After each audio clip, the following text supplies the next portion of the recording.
പ്രിയപ്പെട്ട വിദ്യാർത്ഥികൾക്ക് സ്വാഗതം. ഇന്ന് നാം ഡിസ്കസ് ചെയ്യുന്നത് ബാങ്ക് റീകൺസിലിയേഷൻ സ്റ്റേറ്റ്മെൻറ്റിനെ കുറിച്ചാണ്. ബാങ്ക് റീകൺസിലിയേഷൻ സ്റ്റേറ്റ്മെൻറ്റ് തയ്യാറാക്കേണ്ടുന്ന സാഹചര്യം എന്താണെന്നും ബാങ്ക് റീകൺസിലിയേഷൻ സ്റ്റേറ്റ്മെൻറ്റ് എങ്ങനെയാണ് തയ്യാറാക്കുന്നതെന്നുമൊക്കെ നമ്മൾ ഈ ക്ലാസ്സിൽ ഡിസ്കസ് ചെയ്യുന്നുണ്ട്. ഏവർക്കും ഒരിക്കൽ കൂടി സ്വാഗതം.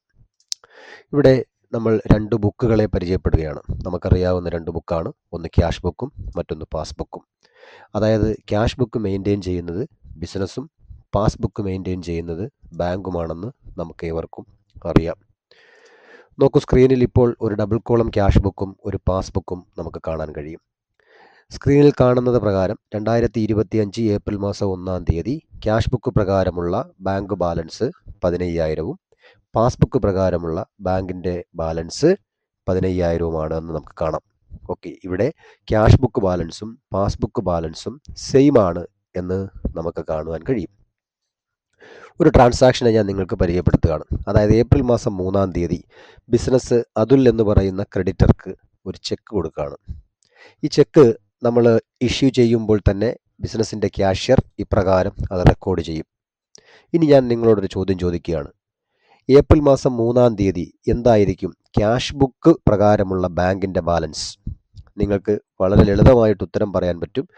ബാങ്കിൽ ഉണ്ടായിരുന്നത് 15,000, ചെക്ക് കൊടുത്തത് 5,000. 15,000-ൽ നിന്നും 5,000 കുറച്ചാൽ ബാക്കി 10,000 ആയിരിക്കും ഉത്തരം.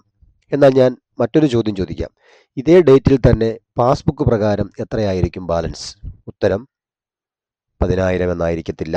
അതിൻ്റെ കാരണം ബിസിനസ് അതുലിന് ചെക്ക് കൊടുത്തപ്പോൾ തന്നെ ബിസിനസ് അത് ക്യാഷ് ബുക്കിൽ രേഖപ്പെടുത്തി. എന്നാൽ അതുൽ ആ ചെക്ക് ബാങ്കിൽ കൊണ്ടുവന്ന് കൊടുക്കാതെ ബാങ്കിന് അറിയാൻ പറ്റത്തില്ല ഇങ്ങനെയൊരു ട്രാൻസാക്ഷൻ നടന്ന കാര്യം പോലും. അതുകൊണ്ട് തന്നെ അതുലിന് ചെക്ക് കൊടുത്ത ട്രാൻസാക്ഷൻ ബാങ്കിൽ റെക്കോർഡ് ചെയ്യണമെന്നില്ല. ഈ പീരീഡിൽ, അതായത് ഏപ്രിൽ മാസം 3-ാം തീയതി പാസ്ബുക്ക് ബാലൻസ് എത്ര തന്നെയായിരിക്കും? 15,000 തന്നെയായിരിക്കും.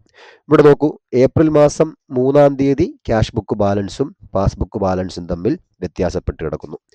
ഇങ്ങനെ പല കാരണങ്ങളാൽ ക്യാഷ് ബുക്ക് ബാലൻസും പാസ്ബുക്ക് ബാലൻസും ചില പ്രത്യേക ഡേറ്റിൽ വ്യത്യാസപ്പെട്ട് കിടക്കും.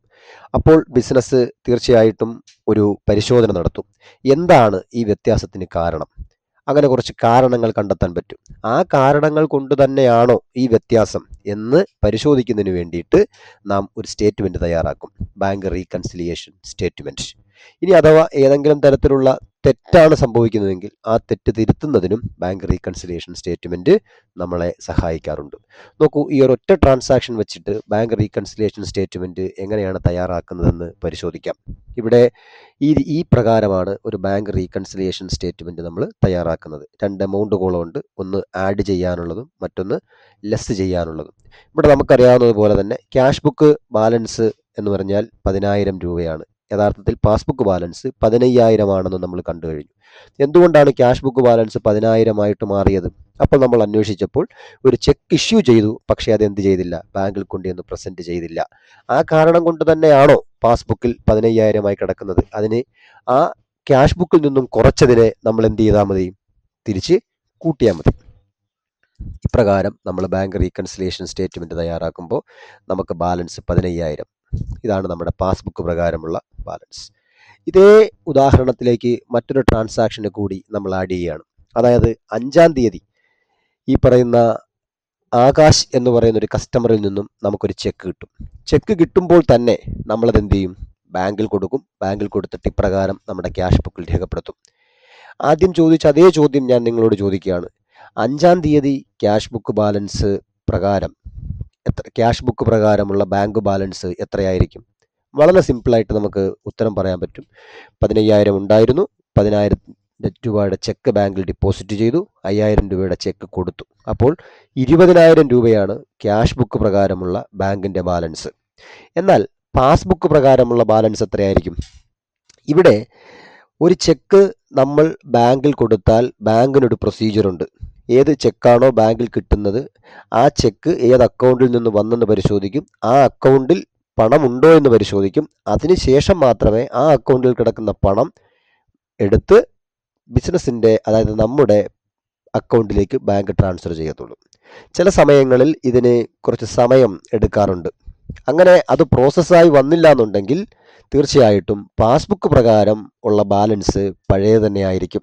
അതായത് കൃത്യമായ സമയത്ത് നമ്മൾ റെക്കോർഡ് ചെയ്ത അതേ സമയത്ത് തന്നെ പാസ്ബുക്കിൽ അത് റെക്കോർഡാകണമെന്നില്ല. ഇവിടെ നോക്കൂ, ക്യാഷ് ബുക്ക് പ്രകാരമുള്ള ബാലൻസ് 20,000, പാസ്ബുക്ക് പ്രകാരമുള്ള ബാലൻസ് 15,000. അപ്പോൾ നമ്മൾ തീർച്ചയായിട്ടും ബാങ്ക് റീകൺസിലിയേഷൻ സ്റ്റേറ്റ്മെൻറ്റ് തയ്യാറാക്കി നോക്കും. ഇതേപോലെ നമ്മളൊരു ബാങ്ക് റീകൺസിലിയേഷൻ സ്റ്റേറ്റ്മെൻറ്റ് തയ്യാറാക്കും. ക്യാഷ് ബുക്ക് പ്രകാരമുള്ള ബാലൻസ് 20,000. അപ്പോൾ ചെക്ക് കൊടുത്തത് കൊണ്ട് 5,000 രൂപ കുറഞ്ഞു കിടക്കുന്നു, നമ്മൾ തിരിച്ചു കൂട്ടും. എന്നാൽ ചെക്ക് ഡിപ്പോസിറ്റ് ചെയ്തപ്പോൾ അത് ബാങ്ക് കളക്ട് ചെയ്തില്ല, നമ്മളത് കൂട്ടി വെച്ചിരിക്കുകയാണ്. അതുകൊണ്ട് നമ്മൾ എന്ത് ചെയ്യുന്നത്? കുറയ്ക്കുന്നു. ഈ രീതിയിൽ നമ്മളൊരു ബാങ്ക് റീകൺസിലിയേഷൻ സ്റ്റേറ്റ്മെൻറ്റ് തയ്യാറാക്കും. അപ്പം നമുക്ക് ഇതേപോലെ പാസ്ബുക്ക് പ്രകാരമുള്ള ബാലൻസ് 15,000 ആണെന്ന് കാണാൻ വേണ്ടി കഴിയും. തീർച്ചയായിട്ടും ഇതിനെ വിശദമായിട്ട് നമുക്ക് പ്രോബ്ലം ചെയ്ത് നോക്കേണ്ടതായിട്ടുണ്ട്. എനിവേ, ഈ രീതിയിലാണ് നമ്മൾ ബാങ്ക് റീകൺസിലിയേഷൻ സ്റ്റേറ്റ്മെൻറ്റ് തയ്യാറാക്കാൻ വേണ്ടിയിട്ട് പോകുന്നത്. തീർച്ചയായിട്ടും ബാങ്ക് ഈ പറയുന്ന ക്യാഷ് ബുക്കും പാസ്ബുക്കും തമ്മിൽ വ്യത്യാസപ്പെട്ട് കിടക്കുന്നതിനുള്ള കാരണങ്ങളെ പ്രധാനമായിട്ടും രണ്ടായിട്ട് തിരിക്കാം. അതിൽ ഏതൊക്കെയാണ് നമുക്ക് പരിശോധിക്കാം. തീർച്ചയായിട്ടും ഒന്നാമത്തെ കാരണം ടൈമിംഗ് ഡിഫറൻസ് ആണ്. ആ പേരിൽ പറയുന്നത് പോലെ തന്നെ ക്യാഷ് ബുക്കിൽ എൻ്റർ ചെയ്യുന്ന അതേ സമയത്ത് തന്നെ പാസ്ബുക്കിൽ എൻ്റർ ചെയ്യണമെന്നില്ല.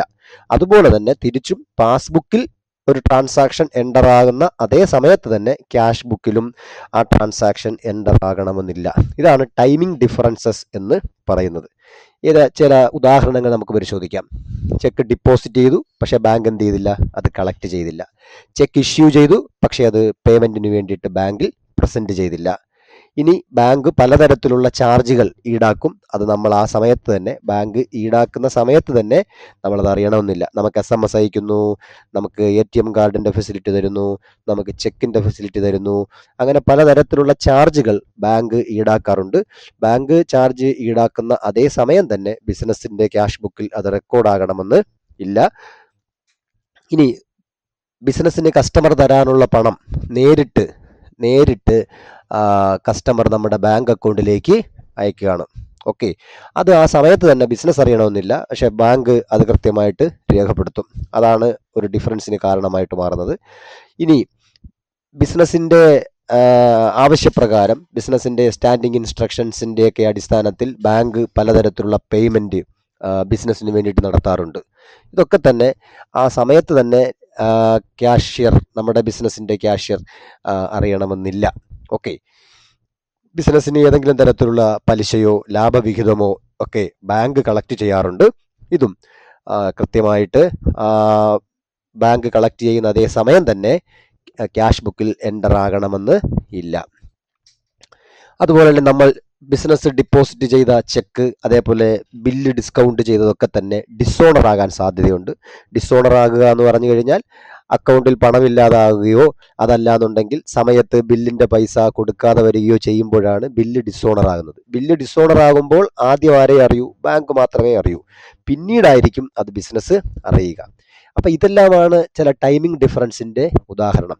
മറ്റൊരു കാരണം അക്കൗണ്ടിങ് എററുകളാണ്. അക്കൗണ്ടിങ് എററുകൾ തീർച്ചയായിട്ടും ബാങ്കിൻ്റെ ഭാഗത്തും സംഭവിക്കും, അതുപോലെ തന്നെ ബിസിനസ്സിൻ്റെ ഭാഗത്തും സംഭവിക്കും.